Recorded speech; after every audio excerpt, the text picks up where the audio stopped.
नमस्कार दोस्तों, स्वागत है आपका अपने यूट्यूब चैनल कौशल कॉम्पिटिटिव क्लासेस में। आज मैं आप लोगों के लिए इतिहास विषय से सिंधु घाटी सभ्यता से संबंधित कुछ महत्वपूर्ण प्रश्न लेकर आया हूं, जो आपकी किसी भी परीक्षा के लिए उपयोगी होंगे। तो चलिए स्टार्ट करते हैं। आपका स्क्रीन पर जो पहला क्वेश्चन दिख रहा हुआ है, निम्न में से हड़प्पा संस्कृति का सर्वाधिक आधुनिकतम स्थल कौन सा है? ठीक है, आपका ऑप्शन है खरबी, पुनितासी, कोटदीजी और धौलावीरा। ठीक है, तो इस क्वेश्चन का जो आपका आंसर होगा वह होगा धौलावीरा। ठीक है, क्या होगा? धौलावीरा होगा। तो आइए सबसे पहले हम बात करते हैं कोटदीजी के बारे में। एक कोटदीजी पाकिस्तान प्रांत के सिंध जिले में स्थित है। पाकिस्तान प्रांत के सिंध जिले में स्थित है। ठीक है, और यह सिंधु नदी के तट पर स्थित है। सिंधु नदी के तट पर स्थित है। ठीक है, कोटदीजी से जो प्राप्त साक्ष्य हैं उनमें से कच्ची ईंटों का मकान है। कच्ची ईंटों का मकान, और यहाँ से चूल्हे के साक्ष्य मिले हुए हैं। ठीक है, किसके साक्ष्य मिले हुए हैं? चूल्हे के साक्ष्य मिले हुए हैं। ठीक है, अब हम सेकेंड बात करेंगे धौलावीरा की। तो धौलावीरा गुजरात के कच्छ जिले में स्थित है। ठीक है, और धौलावीरा से जो प्राप्त साक्ष्य हैं उनमें से यहाँ से पत्र के साक्ष्य मिले हुए हैं। दूसरा, सबसे पहले जल संरक्षण प्रणाली का विकास यहीं पे हुआ था। जल संरक्षण प्रणाली का विकास, ठीक है, ये सबसे पहले यहीं से मिलता है। चलिए अगला क्वेश्चन देखते हैं। अब देखिए, अगला क्वेश्चन कह रहा है कि हड़प्पा सभ्यता निम्न में से किस काल से संबंधित है? आपका ऑप्शन है प्रस्तर युगीन काल, ताम्र युगीन काल, कांस्य युगीन काल और लौह युगीन काल। ठीक है, तो देखिए प्रस्तर युगीन जो काल था ये पाषाण काल से संबंधित है। ठीक है, यह पाषाण काल, और पाषाण काल में मनुष्य पत्थरों से बने औजारों या वस्तुओं का प्रयोग करता था। ठीक है, ताम्रयुगीन यह ताम्रकाल से संबंधित है और इसे चाल्कोलिथिक भी बोलते हैं। ठीक है, चाल्कोलिथिक। ठीक है, इसे चाल्कोलिथिक सभ्यता भी बोलते हैं। और इस काल के लोग तांबा और पत्थर से बने वस्तुओं या औजारों का प्रयोग करते थे। ठीक है, और इस प्रश्न का जो आपका आंसर होगा वह होगा कांस्य युगीन सभ्यता। क्या होगा? कांस्य युगीन सभ्यता होगा। ठीक है, चलिए अगला क्वेश्चन देखते हैं। क्वेश्चन नंबर 3 कह रहा है कि मोहनजोदड़ो से प्राप्त विशाल स्नानागार के लिए जल की आपूर्ति कहाँ से होती थी? ऑप्शन है नहर से, झील से, तालाब से या कुओं से। तो इस प्रश्न का जो आपका आंसर होगा वह होगा कुओं से। ठीक है, चलिए अगला क्वेश्चन देखते हैं। अगला क्वेश्चन कह रहा है कि लोहे के प्रयोग से किस युग के लोग अपरिचित थे? ठीक है, ध्यान दीजिएगा, लोहे के प्रयोग से किस युग के लोग अपरिचित थे? ठीक है, तो वैदिक युग के लोग, हड़प्पा सभ्यता के लोग या मौर्य युग के लोग? तो याद रखिएगा, हड़प्पा सभ्यता के लोग लोहे से अपरिचित थे। वैदिक युग और मौर्य युग में लोहे का प्रयोग प्रारंभ हो चुका था। ठीक है, चलिए अगला क्वेश्चन देखते हैं। क्वेश्चन नंबर 5 क्या कह रहा है? ठीक है, देखिए, सिंध का बाग या मृतकों का टीला हड़प्पा सभ्यता के किस पुरा स्थल को कहा गया है? ठीक है, हड़प्पा को, मोहनजोदड़ो को, कालीबंगा को या लोथल को? तो इस प्रश्न का जो आपका आंसर होगा वह होगा मोहनजोदड़ो। ठीक है, तो आइए इसका एक्सप्लेनेशन देख लेते हैं। हड़प्पा जो स्थल है यह पाकिस्तान के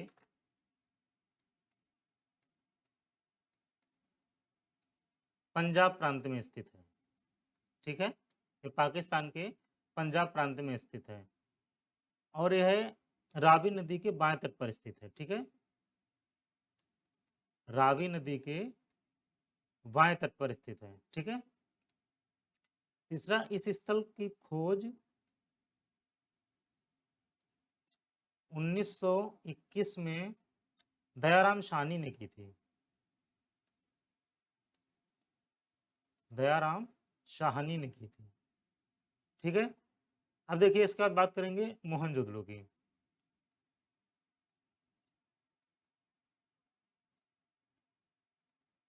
देखिए मोहनजोदड़ो भी पाकिस्तान के लड़काना जिले में स्थित है, ठीक है, और ये सिंधु नदी के तट पर स्थित है, सिंधु नदी के दाएं तट पर स्थित है, ठीक है। और इसकी जो खोज की थी वह 1922 में राखलदास बनर्जी ने की थी, राखलदास बनर्जी, ठीक है। इसके बाद बात करेंगे कालीबंगा की। तो देखिए कालीबंगा गंगानगर जिले में स्थित है, ठीक है, और ये राजस्थान में है।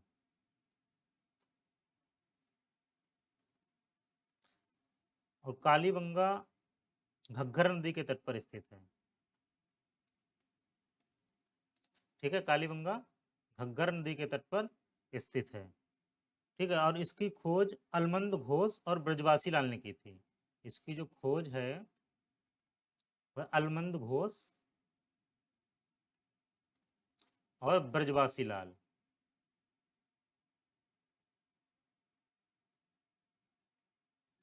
ठीक है, ब्रजवासी लाल ने की थी, ठीक है। इसके बाद बात करेंगे लोथल की।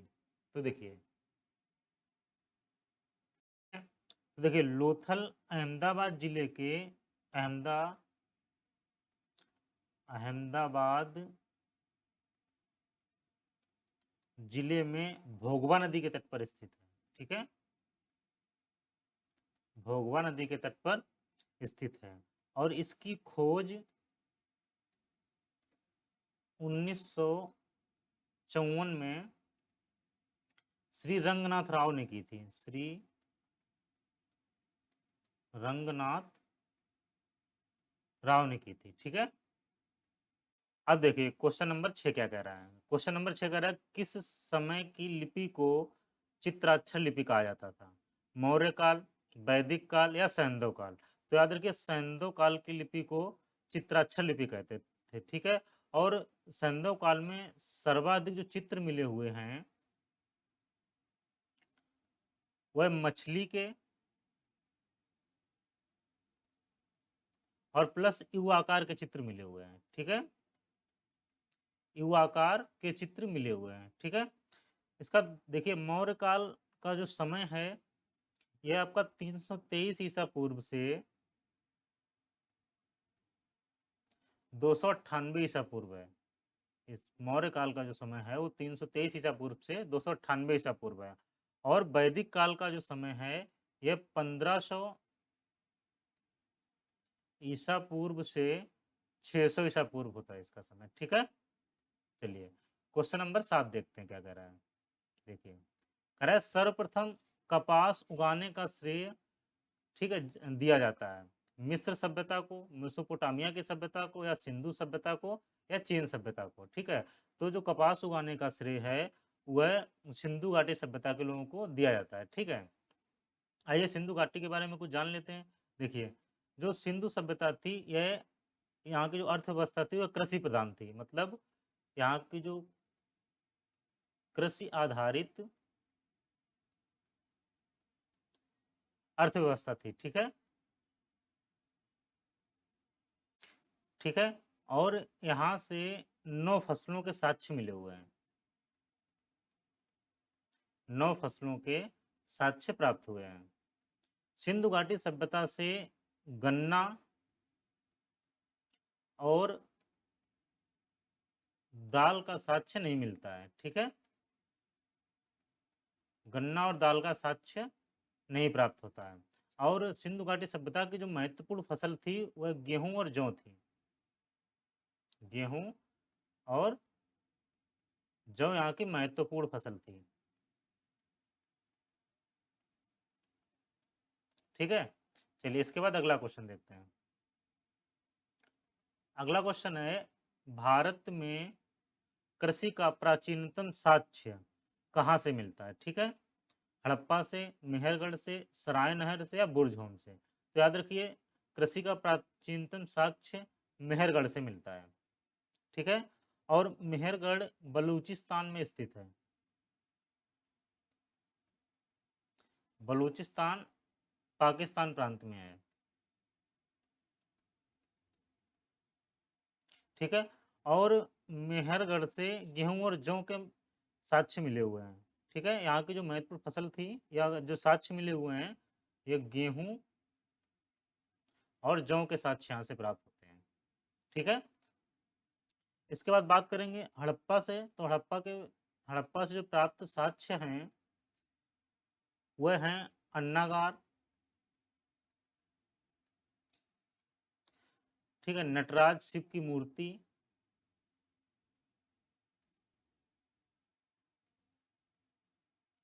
नटराज शिव की मूर्ति। इसके बाद तांबे का इक्का,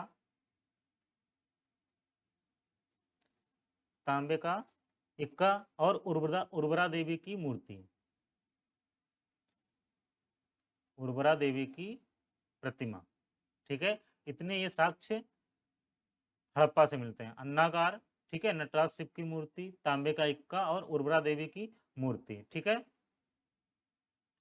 जो सराय नहर है, ठीक है, यह मध्य पाषाणकालीन स्थल है, मध्य पाषाणकालीन स्थल है, ठीक है। और जो बुर्जहोम है ये नवपाषाणकालीन स्थल है,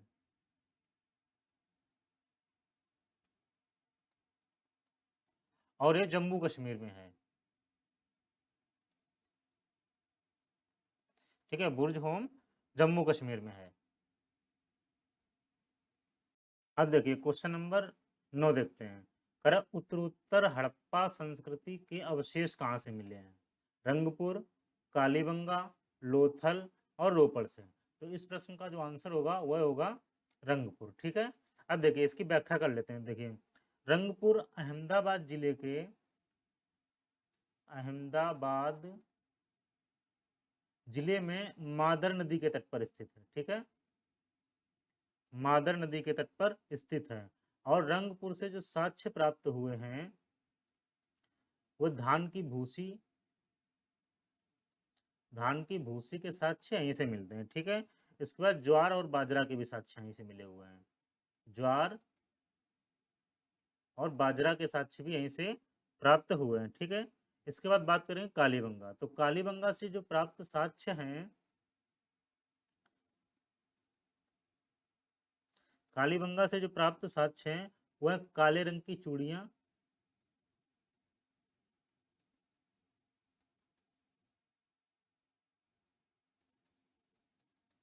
ठीक है, जुते हुए खेत,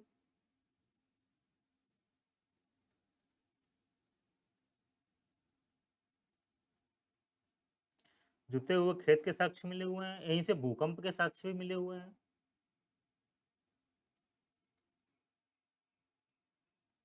ठीक है। इसके बाद बात करेंगे लोथल की।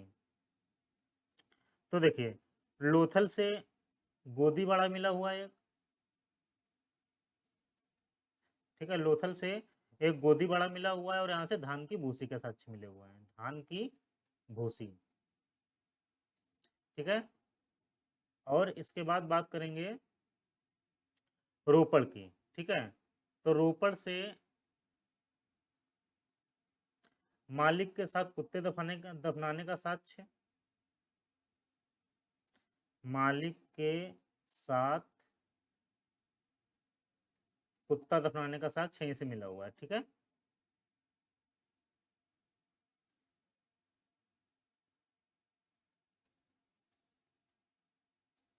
कुत्ता दफनाने का साक्ष्य यहीं से प्राप्त हुआ है, ठीक है, रोपड़ से। आइए इसके बाद अगले क्वेश्चन की बात करते हैं। क्वेश्चन नंबर 10 कह रहा है कि मोहनजोदड़ो की सबसे बड़ी इमारत कौन सी थी? स्नानागार, अन्नागार या ईंटों से बना सभाभवन। तो याद रखिए मोहनजोदड़ो की जो सबसे बड़ी इमारत थी वह थी अन्नागार, ठीक है।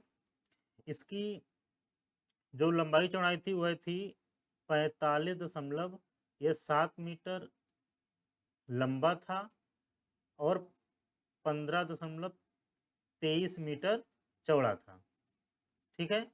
इसके बाद बात कर लेते हैं स्नानागार की। तो जो स्नानागार है यह 11.88 मीटर लंबा, 7.01 मीटर चौड़ा और 2.43 मीटर गहरा था। ठीक है। और जो स्नानागार था इसकी जो फर्श थी वह पक्की ईंटों की बनी हुई थी। इसकी फर्श पक्की ईंटों की बनी थी। ठीक है। तो ये आज के सेशन का लास्ट क्वेश्चन था। ठीक है। तो कैसा लगा सेशन कमेंट करके बताइएगा। सेशन पसंद आया तो लाइक करें, चैनल को सब्सक्राइब करें। धन्यवाद।